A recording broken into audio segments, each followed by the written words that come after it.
آیا غازی۔ جزاک اللہ، ہمارے پروگرام کا وقت ختم ہو گیا۔ ایک آخری دعائیہ کلمات ہے، چاہوں گا نوازش بھائی سے کہ دعائیہ کلمات ہمارے پاس 1 سے 1.5 منٹ میں۔ یہ دعا تھی، میں نے کربلا جانے سے پہلے 2 سال پہلے کی، اور اس کے بعد مجھے مولا نے کربلا کی زیارت کا شرف حاصل کیا، تو تمام لوگ مل کے دعا کریں گے اس زیارت کی خواہش مند ہیں وہ ضرور انشاءاللہ ہمارے ساتھ شامل ہوں گے۔ اللہم صلی علی محمد و آل محمد۔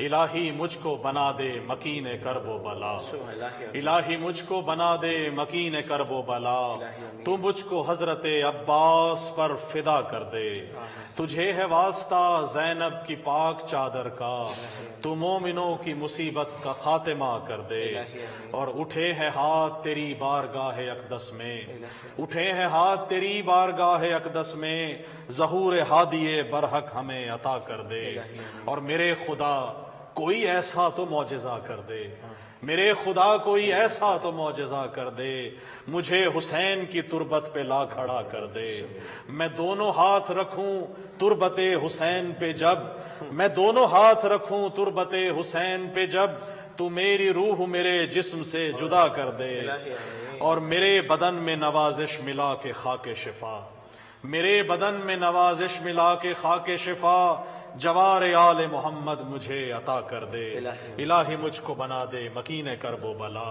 تو مجھ کو حضرت عباس پر فدا کر دے۔ الہی بہت شکریہ نوازش بھائی، انیس بھائی، لائق بھائی اور کاشف بھائی۔ انشاءاللہ آپ سے ملاقات ہوگی اگلے پروگرام میں۔